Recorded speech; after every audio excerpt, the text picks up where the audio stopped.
welcome to this week's episode of Body Beyond the Scales. Today I am joined by Rosy, who I have been working with for about 7 or 8 months.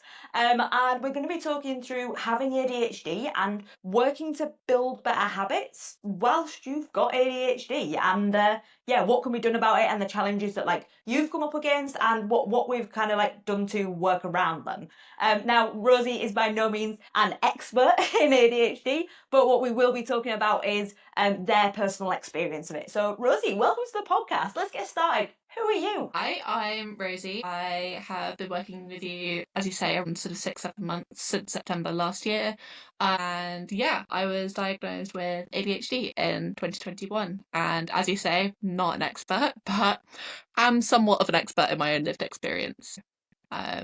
I can speak to that. So, thank you so much for coming on again. But let's talk through then. So, before we started working together, what was your experience with trying to make health-based changes? And how did ADHD get in the way of that? Well, I think in terms of how I learned I had ADHD, it was a lot of trial and error, and health wasn't necessarily something that became much of a priority for me beyond just basic survival, because there was a lot of mental health mess, shall we say, to kind of get to the bottom of, find out what's going on, and then look at sort of how do we elongate our life from there? How do we make every sort of lived experience that bit better? So I think I came to you at a point where I could sort of change my life, make actual changes. Yeah, towards that felt quite out of control, and I think the ADHD exacerbated that, partly because I was given one set of facts and that realigned everything I thought I knew, and therefore I had to realign everything else and become sort of, as I say, experts in my own lived experience of life, and that in itself comes with a huge amount of skill regression and a lot of processing. So kind of grieving how much time lost misunderstanding yourself takes up quite a good portion of that sort of first few steps towards navigating health in that context, I think. Yeah, for sure. And I think that's really important, exactly what you highlighted there, that we didn't start working together whilst your world was completely on fire and your mental health was up, down, left, right, centre. You were currently getting a diagnosis, and by the point we were working together, you were on ADHD medication, and actually that wasn't something that we had to contend with in that sense. It was going, well, here are the challenges. We still need to work with your brain, but actually it's much more managed and the world wasn't currently burning down. So it's really important to say that. And I think sometimes we want to jump and solve all of our problems at once, but sometimes we've just got to go, no, let's get the diagnosis, let's go to the doctors, let's see if we can get on medication, let's do all this. And I fully appreciate that the waiting times for medication for ADHD at the moment are quite frankly horrendous. But it's something that if you can get that support, focus on the things that you need to do first to stop the world from burning, and then exactly as you did, then we can maybe start focusing on that longevity stuff and going, okay, well, now let's improve your quality of life, but let's take you out of quite literally fight or flight 24/7 and move you to a place where actually you've got space to think. Yeah, I would definitely agree with that. I think while I was unmedicated, I was surviving through sort of very last minute desperate tactics to try and keep myself sort of alert, perceiving myself as sort of floating at surface level, trying not to sink under it all. And there were a couple of sort of lower moments within that whole process where I definitely was not in a space to think about health, fitness, going to the gym, weight even. So I think, it was definitely important for me to come from a place of, I'm ready to start thinking longer term now. I'm ready to start to choose feeling good and choose kind of making those steps towards changing the habits that I have every day. Yeah. What for you was that turning point, or what was the point that you were actually now it's time that I can start making these changes? Because often one of the things that I come up against with people is that they're scared to make the change, but they're ready to make the change. How did you know that you were ready? I think honestly I didn't know if I was ready, and they say that, the choice to engage with coaching and to engage with like a gym membership, when you kind of invest in yourself, that's sort of a good, and just having like a third party sounding board, like, hey, this is what I think of my habits, what do you think of that? But having yourself who's so knowledgeable about those things, and you were a very safe place for me to be able to say, oh, I had this misconception about this. Could you inform me how best to kind of manage this? And because I was responding well to that, because that was a safe place, that investment worked out well, because I could sort of jump with 2 feet in and expect good results either way. Either, you would support me in saying, I don't think you're ready for this yet, or you'd support me in saying, like, well, let's try XYZ and build it from there. So that was really structurally helpful for me, I would say. Yeah, for sure. And I think one thing that we've really done, and even if we take weight loss out of the question, is we've really focused on routine, which is something that ironically people who have ADHD thriving but really struggle to stay in. And it's a really it's a really tricky like line to walk, because we need enough routine that you feel like you actually have some structure within your life, but enough novelty that you feel like you can actually stay engaged with it. So yeah, like it's definitely one of those things where actually the way that I coach is that we have like a working relationship. We work together to solve you. It's never me versus you. Like I'm never here telling Rosy like you need to do this and you need to do this and you need to do this. It's like here's how we do this together, and like how do you feel about doing that approach? And I feel like especially if you've got ADHD, like that's so important to do, because otherwise it can be me as someone who does not have ADHD telling you what to do, and I fundamentally I'm not sat inside your brain. Like you live with yourself 24/7, I do not. So like it's important to just recognize that, like, and just recognize that like the way that this has worked like so well, I feel like, is that it's a collaborative effort, and like Rosy really knows, like you really know yourself, so like that is really important as well. And so let's talk a little bit about like the strategies that we put in place then around like the building the routine. Obviously that's probably something you've tried before, so what do you feel like worked this time? How do you feel like you've been able to build a routine that's actually stuck? It was very difficult for me to understand sort of what it was that a habit was and what consistency was. I built up this idea that I was very resistant to change, and that any lifestyle changes that I had made wouldn't necessarily stick. I wouldn't necessarily stick to them, and meaning and novelty somewhere down the line, and it would just sort of fall off the face of the earth for me.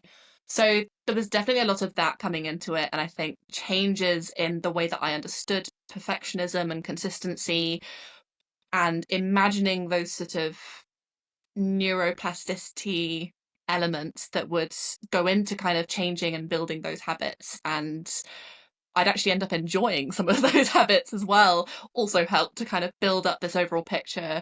And perfectionism looks like I didn't understand that my perfectionism wasn't, I really believe that I was too lazy to be a perfectionist, because we talked about perfectionism in the element of wanting to try really, really hard and ultimately failing because I was putting too much energy into it. The other perfectionism was, well, I'm just going to sit on the sofa and not do anything, because if I try, it was that self sabotage element of it. If I try, then I won't do that. But I eventually understood that to be both types of perfectionism that had led to me not just kind of failing habits, but not starting them in the first place. So understanding that really kind of clicked in my head as a moment of, oh, that was a complete, I didn't understand that about myself and now I do. So let's just put everything into it and see what comes out of it.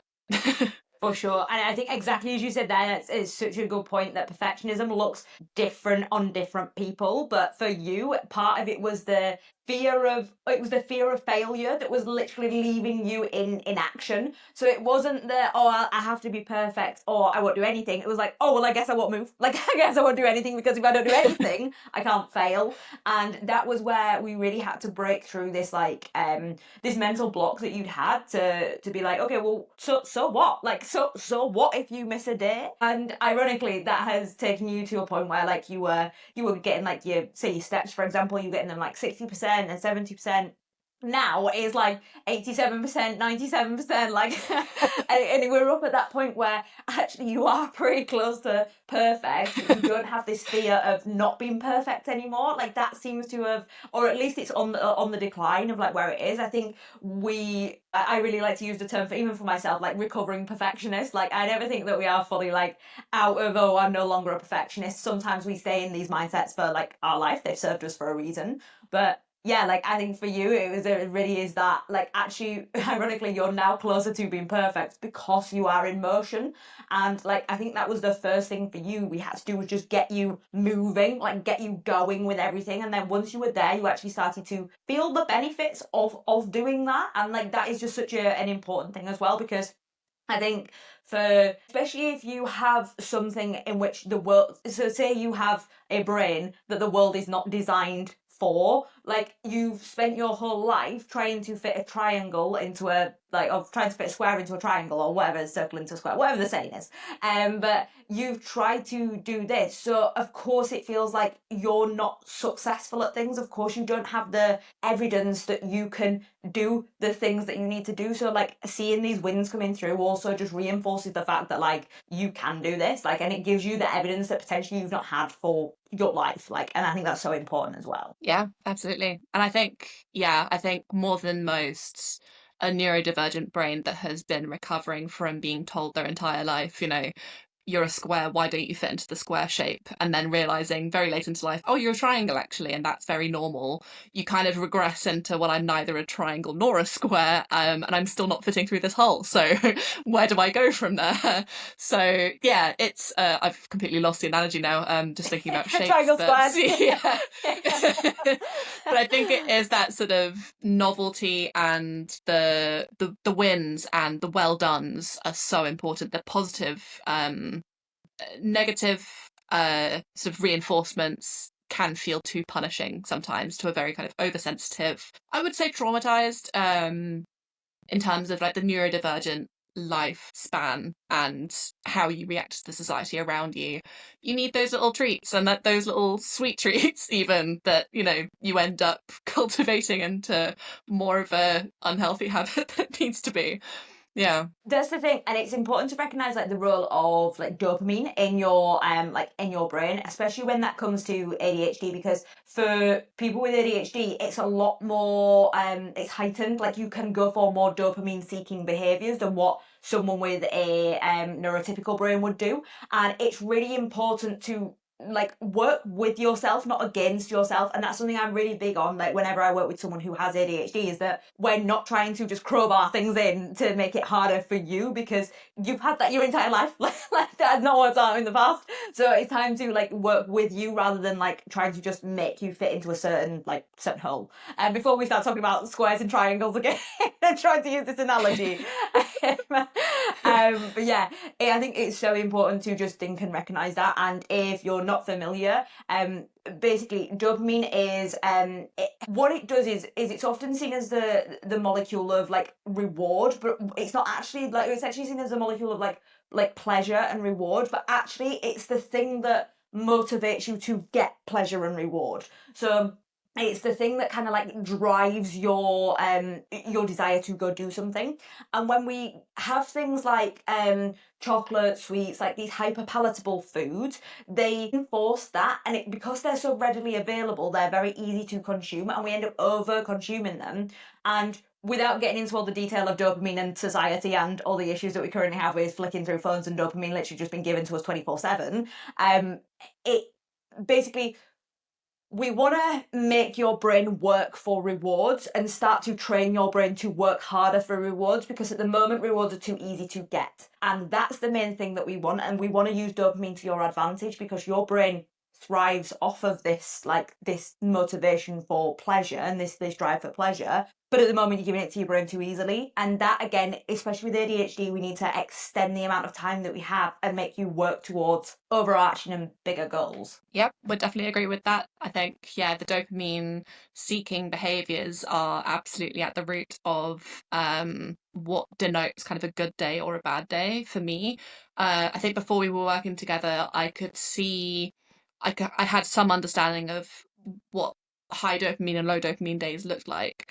On low dopamine days, I was seeking sugar for breakfast. I was ordering on delivery for basically every single meal, would not be leaving the sofa. As you say, the short attention span, the easy wins, and what I perceived to be wins as well were also sort of very insular and very sort of um, to a point of being kind of quite sedentary and focused on my phone and eating quite a lot of sort of sodium rich, sugar rich foods, which, kept me alive on some of those days. I was incredibly low in mood and it felt necessary at the time in order to get to the point of getting through the day. And on the higher dopamine days where I could go for longer term dopamine, I wasn't necessarily using that time to exercise. That was the time that I could use to see friends, and that was other batteries that I saw that needed recharging. I needed to be able to keep my job. I needed to be able to eat some fiber and fruit. But yeah, those sort of days were a dichotomy of whether or not I'd function the way I saw fit, and changing that to expand that dichotomy needed to include uh non-dislike of exercise, shall we say. I needed to learn to like moving my body. There needs to be a reason to get out of bed. There needs to be a reason to kind of get up off the sofa. um yeah, so I think expanding the idea of kind of what that dopamine can include and building up, it feels like a energy bank that I'm building up every time I go out for a run or a session in the gym. It feels like I'm topping up that dopamine charger level, so I have fewer of the bad days and I can build up longer term dopamine in a positive way for me. Yeah. For sure. And it's one of these things that's like, it's quite ironic that the more you've built these healthy habits, the less you want these unhealthy habits in your life, and the less benefit you get from them as well. Like, I know we've spoken, like, when you've had a day where you've been like, do you know what, I've eaten more like of these high sugar, hyper palatable, like more processed foods effectively. And like, you've been like, I notice I feel different. Like, I didn't realize that this was almost like my baseline that I'd given myself. Whereas now that my baseline has risen, I notice when I dip down to this level. And it's so interesting to hear from like your perspective how that shift has been, both from like a mental perspective, but also like a physical perspective as well. Absolutely. It's been such a shift towards, and I can notice those the reward system in my brain has altered so much, because now I see less of a treat in ordering takeout, for example. It's often a last resort if I don't have anything decent in the house, but it's so much rarer than it used to be. And now, as a reward, I'm thinking, right, how can I make this meal the most impactful it can be? How many vegetables can I put into it? Planning ahead and actually having the energy to cook as well, because I'm not having constant sugar crashes and caffeine crashes, because I'm relying on those kind of quick wins. But now a quick win for me looks like, oh, I've got a meal plan for the week. That I've written down quickly. I've done a bit of a shop for sources of protein and vegetables that are now sitting in the kitchen ready to cook with. And I have the energy to be able to use that and fuel good exercise routines and that sort of thing. So the shift has been so vast in what I considered a reward, which was my guilty pleasures in a way, and I felt that guilt around it. I don't think everyone should feel guilty around that, because it was accessibility to me, really. Um, but those rewards feel like I'm far more comfortable with them as rewards now, because it's like, well, I feel like only having like a small packet of peanut M&Ms now with my dinner, so I know that I don't get like that sugar crash after just having it as a snack. Um, and I'm not ordering £30 worth of sweets and chocolate anymore, so it's saving me that bit of money too, which is nice. Wait. It Yeah, that's one of those exactly. things as well, like, where we've got to again work with your brain. Like, we've got to think about your, like, what it is that you need. And I think that's where one of the first things that I remember that we put in place was like a next best thing mindset around food. So we had a, right, here's plan A, and plan A is that you cook a nutritious meal of something like, say for example, we might have had like salmon, like potatoes and veggies, and it might have been like, right, that is our nutritious meal number one. But in the event that you haven't got the brain capacity to do that, here's what I want you to do. In the event that you haven't got the brain capacity, here's what I want you to do. And in the event that you haven't got the brain capacity to do any of the above options, here's the Pret order that I want you to make, because I know that you'll go to Pret as your emergency. So at least let's make sure that we get a nutritious option from there. And that again comes through this idea of the next best thing mindset of, if we can't be perfect, what's the next best thing that we can do?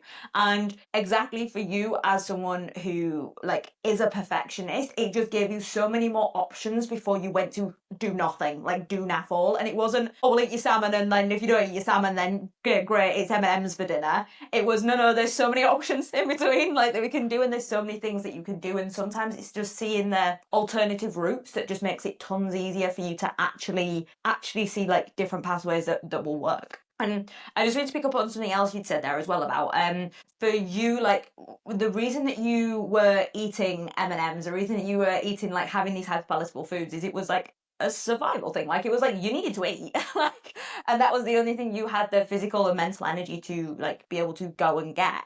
And a lot of the time, I think we blame ourselves for the behaviors and the patterns that we've got into.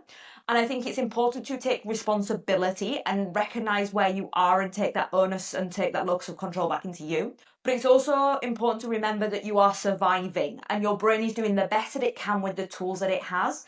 And if you stay in this cycle of just feeling guilty and just feeling like you can't move and you're basically you're in like this state of paralysis because you're beating yourself up for the behaviors that you're doing, but you're not doing anything to improve those behaviors because you can't do anything to improve those behaviors because those behaviors are stopping you from doing anything. And it's a really, really tough cycle to be in, but physically just recognizing that you're in that cycle and then just going, okay, what can I do about it? How can I get out of this? And I can recognize that this has helped me survive up until this point, but now that I can know better, I can do better. And that's the perfect thing there. Is I don't think if you're in this headspace right now and you're thinking, God, like everything that Rosy is saying, like that's me, I am in this position right now.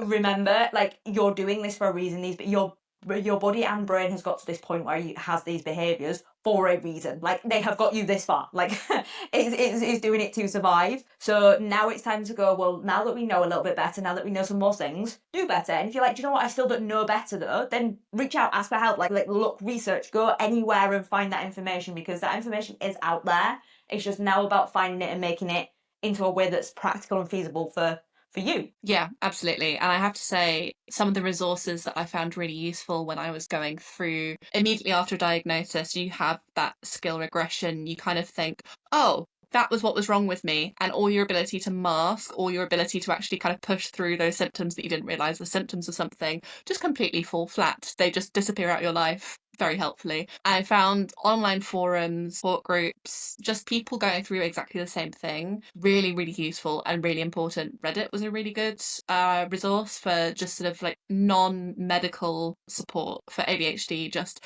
this sucks. How do I get out of it? Has someone on the other side, of building back up those sort of resources for yourself. Have you got any tips for how to get to that point? And that was very helpful and reassuring in understanding that this wasn't like a sentence. This wasn't, something that would foreshorten your lifestyle or become an issue lifelong. This was something that you can still sort of apply changes to, and you can still create habits out of, and just maybe feel a bit more human, I guess. So yeah, those resources are really important to keep an eye out for as well. For sure. And I think like that just highlights the importance of like community, but also understanding like within yourself, and like with understanding I'm not like doing this alone. I'm not the only person on the planet with this, with this going on. Like, and like reaching out to people is probably one of the best things that you can do to just go, oh, this is what I'm experiencing. This is what I feel like. I'm also not alone in these emotions, like, and how I'm feeling in that. And I think we're at a point where like there's many negatives of the internet, but I think one of the major positives is how it brings people together and how it brings that closeness, and it makes it a lot easier, and the world is a lot more accessible in that sense, that you can just reach out and find other people who are more like you, or like who are like you, that you can compare yourself to, and like in a like positive light. I think that's so important to find that community, because that will help you create new identities. Because exactly as you said, like you've been like in this idea, or at least in this identity, for most of your life where you've been thinking you were one thing and now that has just completely changed. Someone has told you, oh yeah, by the way, those things you were trying to force yourself to do, nah, that's not what you meant to do. And then all of a sudden, I imagine that feels very, very different. It feels like you're, back at ground zero. But exactly as you were saying there, like it feels like your skills have gone back to like zero. See, this is an opportunity and going, okay, well, if we're rebuilding, how do we want to rebuild? With the house has been knocked down, how do we rebuild the house? What type of bricks do we want? What are we designing the inside to look like? What are we designing the outside to look like? Where do we need to put these things? I think sometimes we think back to what we were talking about at the start, where we were saying about the like when at what point in your journey should you start focusing on your health and fitness. I think as soon as you can, but for some people that might be the putting the windows in, for other people that might be putting the roof on, for other people it might be just laying some of the bricks on the bottom, like we might want to do that. But for some people it's like, well, what point in building the house do we need to add it in? And it will be different for different people there. I realise we've just gone from squares and triangles to house analogies here, so this is an absolute nightmare if you don't do analogies. Yeah, absolutely. And I think that's really important to note that I think part of my resistance to change and resistance to habits was a slight stubbornness. And I want to be kind to myself and understand that that stubbornness was also coming from a place of wanting to advocate for my safety and advocate for myself to just be left alone for a bit, please. And some of that came from the idea that, well, I don't particularly want to change. I don't particularly want to be healthy right now. I just want to get through the day. And that stubbornness, I think, had to be broken down into what it was, which was that sort of survival instinct. That brain doesn't want to compute in that way. I want to go that way. It's the path of least resistance there. But I think I've built up quite a lot of those, and I've changed from calling them excuses into reasons, because it's just much more of a neutral word. Because I don't want to say, oh, I'm making excuses for myself. I don't want to make myself feel lazy, which is a bit of a trigger word for neurodivergent people because we just don't have the executive function of other people. But the reasons that I had for not exercising that day, the reasons that I had for just eating takeout food, those sort of built up in my head as my safety net almost, the wall that I had to sort of break through in order to make changes that would benefit my health and my mindset ultimately. So yeah, I think even if you're feeling that there are many of those reasons lining up in a bit of a brick wall, it's okay to try to kind of get over that wall or break through that wall or start looking at why those habits are sort of starting to form and why you're protecting yourself with those sorts of habits. Even if you're not in a space to be able to immediately kind of jump into, right, well, I'm going to start running 3 times a week, you know. Which can easily jump straight into the all or nothing mindset there again and go, right, we're going to do everything all at once, and just go, right, let's run with it and Exactly. let's do everything. One thing I wanted to mention there is you said obviously about the reasons and finding what was motivating those behaviours, like, and what was causing that. I think it's really important to recognise that there's something in your brain called the reticular activating system, and basically what this does is filters all of the information that's coming into your brain. So every time you, basically every single second, your brain is taking in like millions and millions of pieces of information from the sounds it's hearing, from the lights it's seeing, from the person that's talking, from the person that's talking behind them, from the person that's talking behind them, and every single thing that's like going on in the world it is taking in. Obviously, you are not taking in you are not consciously processing all of that information at once, because quite frankly, if you did, you will probably just explode. So what you are doing is filtering, and your brain chooses how it filters based on what it thinks is relevant. So if you are going through life and you are seeing and you are constantly repeating these like negative thought patterns, these negative behaviors, your brain is going to use those as its filter. And this is unfortunately super common in the world because we have a natural negativity bias, and everything that we exist around seems to play into that negativity bias. So the news does, social media does, and it perpetuates this idea. I know from like a content creation perspective, if I start a video off with something negative, it'll probably do better than if I start something off with something positive. And it's this idea that people will hook into this negativity because our brain has this thing basically where it doesn't want to be in danger, so it pays attention to the negative. So what we want to do is start training your brain and your reticular activating system to look for the positives. And for you, this comes from like you had all of these reasons, and all you felt like you had was evidence that you were, and I'm going to use air quotes here, like of like lazy. But actually, what you needed was evidence that you like aren't lazy. That you needed like the evidence that you are like functioning, like you can do this. You needed the evidence and the support. And I think one of the things about building habits and focusing on the behaviors rather than the outcomes is that you can start to collect that evidence, and you can make that evidence numerical if that is helpful for you. So the way that I like to work is in percentages, and your goal is always 80%. It's never 100%. I'm not interested in you being 100% perfect. You can be if you want to be, but like as long as that's coming from a healthy place. But like actually the majority of the time I only need you to be 80% perfect. I only need you to be doing things 80% of the time, and if you do that, we'll be grand. And if you can do the next best thing the rest of the time, we'll be even grander. So the goal is that you are like doing this and focusing on that consistency, and you can start to see these wins coming in.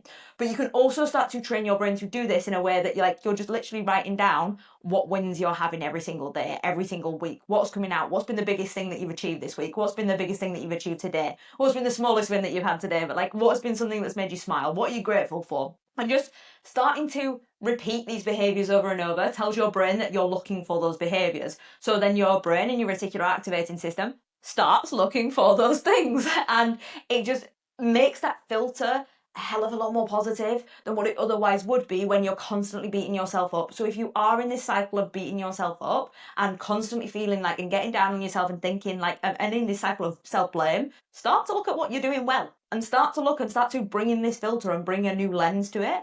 And that's definitely something that like I think I've seen as a like change in you, is that actually having these like our weekly check-ins that we have where you say what your biggest win has been, and actually having those processes where you have to recognize it and have to go for that. Every week you have something that's been a win. Like every week you tell me something that you've done well, and like it's like yeah, because you're achieving things. And then we've had that like growth, and actually what that is doing is just retraining your brain to not have this like complete negativity bias. Honestly, I just didn't realize that leaving it blank was an option, and that was yeah my reason for trying to find those wins. But yeah, and I think in the communities that you've built, also asking for wins in that sense, and wanting to engage and wanting to sort of understand my journey alongside the journeys of other people, it means that you also get other ideas of what other wins might look like and what wins might look like in different contexts. And it opens up that sort of empathy path of the kind of positivity aspect of it. And you start to get a deeper understanding of what other people need in order to be motivated. I think you also absorb some of that yourself. You also absorb some of that need for that to be a win for you. You get that idea that, oh, if they've managed to get, some steps in between meetings, for example, that's a really good idea that I can take and implement that into my own day and see if that improves things. Oh, someone didn't manage to kind of get their nutrition in for this meal, but they're looking for recipes for doing that for another meal. So that's your opportunity to kind of like feed in with some of your recipes of your own. That gets you thinking, oh, actually I do have a plan for dinner tonight, and I have that in my brain, and I just needed to kind of filter through and look for it. Because to be honest, I much prefer being helpful to other people than to myself, because I think my brain is still stuck in that sort of seeking negativity as a social media user myself. And that is also kind of part of the doom scrolling thing, that you're also doom scrolling your emails and doom scrolling your opinion of yourself. And that's also a factor in how you deserve to be treated. You deserve to be treated with the same helpfulness that you extend to other people, and that the same advice that you would give to other people. And that's important to recognize that in yourself, and to acknowledge your need for community and support and those helpful ideas and helpful messaging. Yeah. For sure. That's such an excellent point there as well about like giving advice to other people, because that is so often advice that you need to hear but you're not prepared to receive. And like actually giving it to someone else, like, oh, you are telling your brain that is okay to do that. It's so funny as well, sometimes you don't even hear your own advice. I was talking with my partner Julia the other day. I was like, I really want to eat chocolate. I was like, but I don't need chocolate. I was like, this isn't coming from hunger. I can feel it in like my belly is full. Like this isn't a desire. I was like, this is coming from something else. I was like, I know I'm wanting to emotionally eat here. And Julia just turned around and says, well, I've been watching these videos and I've been listening to this girl, right? And she said, and then just literally spouted back everything that I would say to her. So I was like, for God's sake. I was like, that's really good advice. And Turns then, out you do yeah, your job well. yeah. I was like, damn, I needed to hear that. And I was like, maybe I need to drop Holly Wilson to follow. But it is a good example of how you don't take your own advice, and exactly that is sometimes then being in these communities where you're also giving advice and you're actively taking part in things makes you be more receptive to things as well, and that is so useful to have, and so useful to, yeah, again, feel like part of something as well outside of you. Like a health and fitness journey can be so lonely, especially if you feel like you're doing it all by yourself. But like having other people as part of that journey just makes it so much more interesting. I think that's why sort of larger companies like Weight Watchers that really build their capital around weight loss being very individualist and very much something that you can fail and come back to, and that's what they build their entire success model on. You know, they're selling frozen meals for one. They've built up this idea of this very misogynist idea of, you know, the miserable woman being miserable about her weight, and that becomes in itself a very shameful and individualist experience. And I'm sure sort of societal fat phobia does actually contribute to that, because you then can't get the support that you need, the medical attention if necessary that you need. I'm sure those larger companies really do sort of capitalize off the lack of community, and they say that they kind of create that community, but really it's just a circle of shame, isn't it? I don't think I can imagine anything more miserable than having to weigh yourself in front of a lot of other people and then having to say your number out loud, and it becomes a very, yeah, an individualist and uncomfortable experience. Whereas I think something like this should be positive. It should be about health and building community and building positive habits. So yeah, what I'm saying is I much prefer being with you than with Weight Watchers, for example. Great news. Amazing. A win. Yeah. On that note, then obviously we spoke quite a lot about like wins and stuff. What has been your biggest win, your biggest breakthrough of like the last like 8 months? I think actually just acknowledging that I can change and I'm not some genetic freak who can't somehow lose weight. I really was just not tracking the right habits at the same time. You know, you can do 10,000 steps a day, but if you're also eating 10,000 calories, you know, that's not going to equal success on the scale. So I think actually putting everything together and realizing that I can do this is a massive win, and understanding that my body can change and can adapt to a positive stimulus instead of just a negative stimulus, which is how I've been not just like feeding my body physically, but emotionally. I've been feeding my body with a lot of sort of toxic jobs and, you know, relationships that weren't necessarily good for me. I had fantastic relationships in my life as well, but it wasn't everything coming together at the same time to really sort of build what health could be for me. And I think it was a warped sense of self that also had a warped sense of health. What health looked like for me was definitely different to what it is now. And now I'm seeing what other challenges I can do. I'm seeing what else I could to push the limits on, because I now see myself as a body that I can't see that limit anymore. You know, if I can do this and if I can actually enjoy exercise, then why can't I enjoy doing more endurance sports? I've never been very good at endurance sports, but I want to be better at it. And that's such a positive thing for me, the fact that I can springboard myself from catatonic, essentially, on the sofa, utterly depressed, you know, without a diagnosis, with a diagnosis, processing those changes, making sure that my environment is safe around me, and then actually working on the person underneath all that and breaking through all the walls and shells that I'd built around myself in order to keep myself safe doesn't feel unsafe anymore. And it doesn't feel unsafe to try different things and try harder and even fail at things, in the sense that I know that I can pick myself up and my rate of return, which we love to talk about, gets better and better and better. And I think my partner's noticed most of all, you know, he would say sometimes it would take you about a week to get over an emotional breakdown. You know, you'd stay in bed for 3, 4 days at a time. I wouldn't be able to get you from that.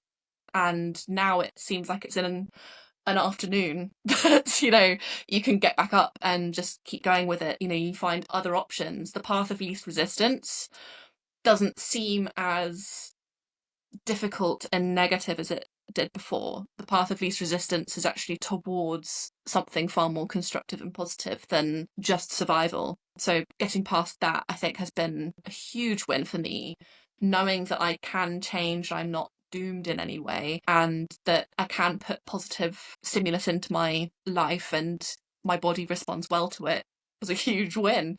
Yeah. I think one thing that was really interesting was when we first started working together, I remember you were in this place where it was, I think my body's broken, I think something's not working right. Like, and it was actually, what was happening was you were putting a lot of energy into your health behaviors, but it was almost in the wrong places. So the thing that we really did was just streamline where you were putting the energy so that you could put the same energy in but get better results out. And like from that point, like your weight loss just went, yep, cool, there we go. And then like as you said, like I think the biggest shift for you has just been away from going like, yeah, cool, we're losing weight, and like that is a part of the journey, and like that's completely cool that that is a part of the journey. But also you're now, you can see so much further than that, and like one of the key behaviors of people who lose weight and keep it off is that they maintain their exercise. And a lot of the time, what happens is when people do lose weight, they don't have like an end, like another goal to work towards. They don't have any other enjoyment around things because their entire life has been centered around the scales and like the losing weight side of things. So just having those other goals and finding those other passions and actually enjoying exercise. Like I'll often set you challenges throughout the week, and I'm like, right, I want you to get X amount of PBs in the gym, or I'm like, okay, now we're going to run for an extra 5 minutes or run for an extra 10 minutes. And it's just making sure you've got those extra opportunities and those extra things to focus on so that actually down the line, like even when you have finished your weight loss journey, you've got other things to focus on, and the weight loss is almost just like, oh yeah, well that was a nice byproduct of everything that we did. So what would you say to someone then who has ADHD, they might have just got the diagnosis, or they might be at the point now where you were, but they've still got this belief that they can't build better habits, they can't get to a place where they are able to focus on their health and actually build a healthy routine. What would you say to them? I would say use what you know about yourself and do try new things. You know, you can't, what we've been talking about, not working against your brain. You can't just force yourself into a huge routine instantaneously. Keep doing things that you like because that is so important for your brain to be filling your brain with good energy and good dopamine. What that looks like for you will change over time. So continue trying new things, continue buying those hobbies that you're only going to do for 6 months and then drop. Celebrate that. And also understand that your brain can change. So the more, think of it like the jar of sand, the more things you put in, you know, those elements will all build up into what it means to be consistent at a habit. You can't become consistent overnight, although perfectionism tries to get you to be something that you're not overnight. So the more time you put into it, the more consistent overall you will be. And I think actually what helped my brain understand best, like what it was about ADHD that made it so difficult to create and stick to those habits, was the idea of rate of return. So the idea that the time it takes for you to return to something that you perceive as being healthy, so going to the gym, going for a run, going for those healthier nutritional options, I think that the time it takes for you to get back to those things after sort of falling back a little bit, falling back on what you know to be comfortable, like sugary foods or sitting on the sofa all day, that time will get shorter and shorter, especially if you're being kind of held accountable by people who are like-minded, or having a coach, for example.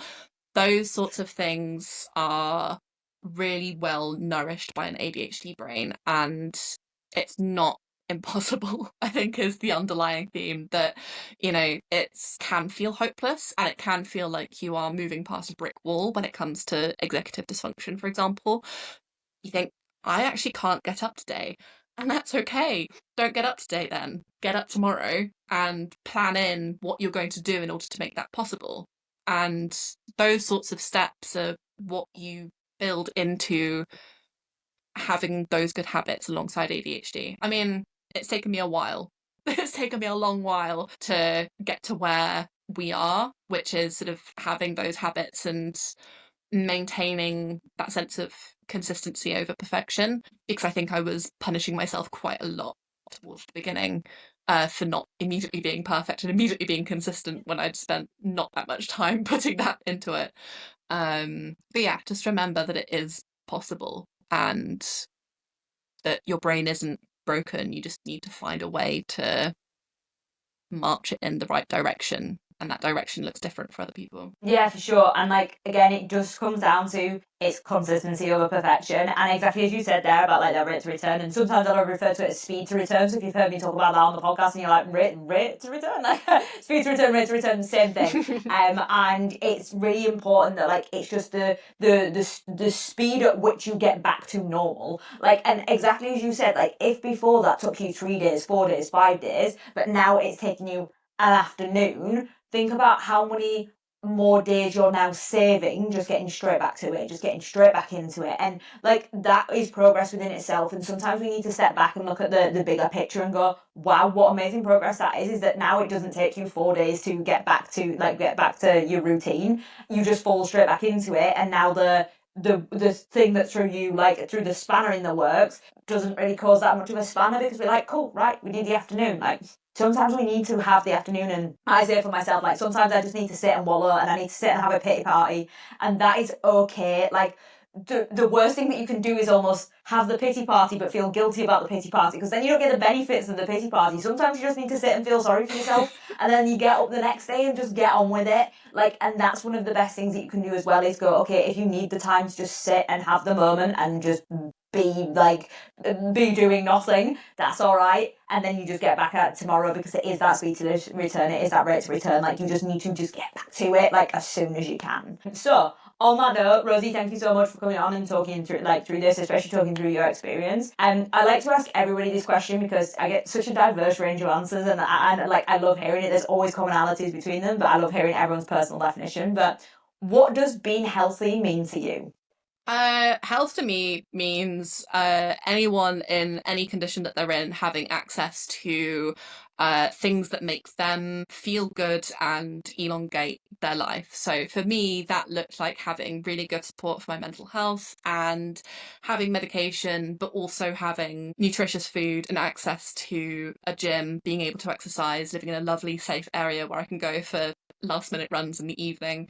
Um, so for me, it's partly that privilege of having access to those things and being able to take each day as it comes and being able to say, right, is this a high energy day? Is this a low energy day? Um, but for me, my picture of health has changed quite rapidly and quite drastically. Now I see my health as something that I can feed into rather than just something that happens to me that I have no control over. So yeah, it's about empowering myself as well with access to healthy aspects to life. Yeah. For sure. I love that bit at the end as well. Like I think health is kind of like a piggy bank of where you keep putting things into it and you can take out of it if you need to. Like if you need that time away and you just need to take a little bit of time out you like a little bit of money out of the piggy bank. I really should stop with these analogies. You can take a little bit of money out of the piggy bank if you need of the bank of health. But like it's there, but for ultimately it's about you putting things in and you giving to it and you nourishing it and you building it and like protecting like that health. Like yeah, so much. And yeah, that was fantastic. Thank you so much for coming on, Rosie. I really appreciate your time and I really appreciate you talking through your like experience with this. If people have any questions, are you happy for them to reach out to you and talk all things ADHD? Absolutely. Yeah, please do. My Instagram is on private at the moment, but just send me a follow request and I will accept it and talk to you about ADHD. probably too much and waffle on, as I have quite a lot. Well, thank you so much. I'll put a little link to Rosy's Instagram in it. Obviously, don't go bombard her. But if you got questions on ADHD or just you want to build that community, I will be honest, Rosy talks absolutely cracking stuff about it. So yeah, no, thank you so much for coming on. If you enjoyed this episode, please make sure that you give it a 5-star rating or review. And yeah, make sure that you catch us on the next one. Have an absolutely cracking rest of the day, and I'll catch you soon.